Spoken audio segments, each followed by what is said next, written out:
basically the idea is to create liquidity in the economy. Liquidity in the... Right, okay. Money has to flow around the economy to make it work. If banks are illiquid, in other words, if they're not passing money around either between themselves or to customers or suppliers, then the economy becomes illiquid. In other words, there's no money flowing, so there's a lack of economic activity, and if there's a lack of economic activity, then people aren't making wages, they're not making profits, so the whole thing is stuck. The banks, before all this started, and we'll take the UK as an example, before all this started, the banks were sitting on various securities on their books that would, in normal circumstances, would be worth 100p in the pound. But because of the nature of the subprime collapse, then people were less confident that they were going to be paid out in full. And so these mortgage-backed securities were effectively unsaleable unless they were prepared to take a haircut, which basically means selling them at a lot less than they were worth nominally. So what the Bank of England agreed to do was to basically buy those and give the banks money. So the Bank of England would buy the mortgage-backed securities from the banks and give them liquid cash as a way of rebuilding their balance sheet. So that created the liquidity. Now the question then arises... Sorry, repeat that. The Bank of England would buy...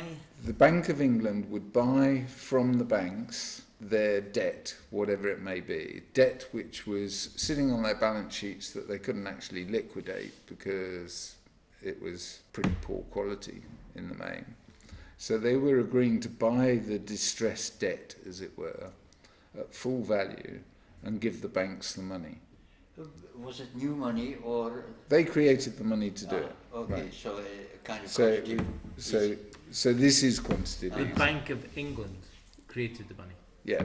And So that is what quantitative easing is. Yeah, so they create the money to give the banks more liquidity, more liquid cash. So if they're holding securities that have a 30-year life, then clearly they have very little liquidity. Whereas if they're given cash, they have liquid cash that they can do something with. So the theory was that because the banks had all this liquidity, they were going to invest that in the real economy. But that presupposes that the banks actually make money out of lending money to real businesses, which is obviously the original idea behind commercial banking. The reality is that they make most of their money through investing in assets, either mortgages, so we've seen mortgage debt increase again after the previous problem that created this problem in the first place, and to invest in securities, whether it be equity markets, bond markets, or derivatives. So most of this money, which I forget, it's 350 billion, I think, in total. I think that's the latest figure for the UK, something like that, 385 billion, something like that. What, the collective bank debt? The quantitative easing that the bank, they did this in 3 steps, I think, and I think in total they've created 385 billion worth of money and taken securities to the same value. So the banks have had all this money, but that money has gone into asset prices rather than into the real economy. And that's why it doesn't show up in inflation, normal inflation. Yeah, because inflation is to do with not just the quantity of money, but the velocity of money. Because you can create all the money in the world, but if that money doesn't move, in other words, if it's not spent, then it's not going to create inflation. Mm-hmm. On the other hand, if you create money and it moves around the economy faster and faster, then more money is chasing the same goods, and that's what causes inflation. And this, what's this MBS again? Mortgage-backed securities. So these mortgage-backed securities are now with the Bank of England. Yeah. And what do they do? Well, there's a big debate about when the recovery takes place, how do they take that money back out of the system? So theoretically, they could sell them back to the banks. And there are various ideas. I mean, they could just write off that and say that the money's now in existence. Write off the mortgage-backed securities. Yeah, just basically write off the money that they've created. Right. And whose fault, or is there any blame apportioned to the mortgage-backed securities?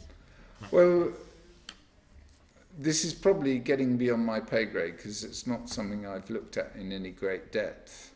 But the whole subprime crisis, it was generated through everybody being incentivized to play the game. So the people who were buying the houses, the people who were selling the houses, the people who originated the mortgage, the people who parceled them up into securities and all the other things, everybody's to blame.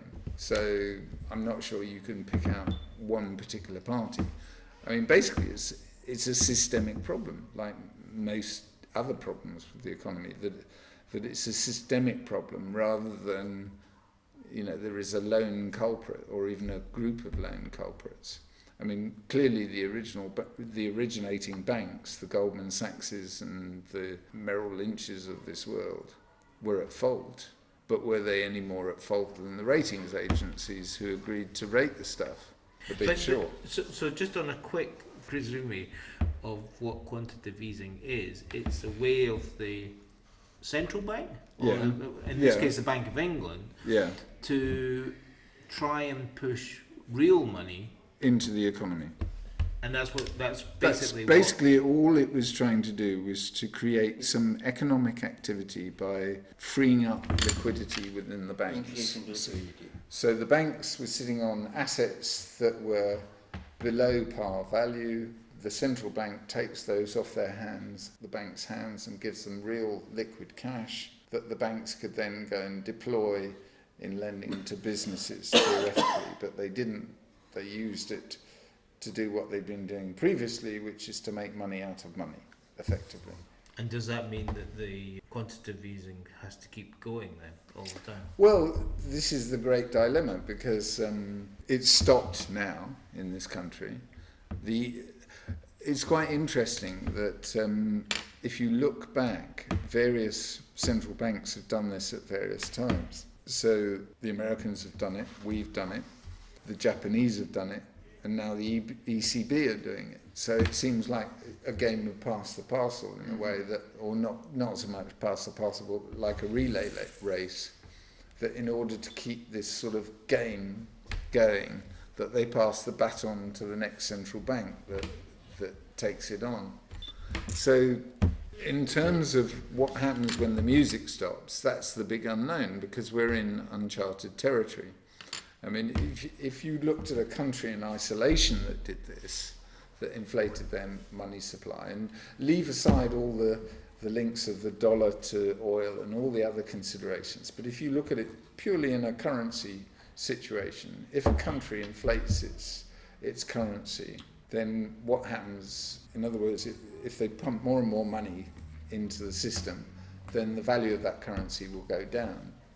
That would be the normal response. But that would be relative to all the other currencies. But if you've got all the other major currencies doing the same thing, then what happens in the end? And the reason that they've been able to get away with this and continue to keep this illusion of stability going is that they've passed this relay baton around. But the question must arise sooner or later: when do people lose confidence in the system?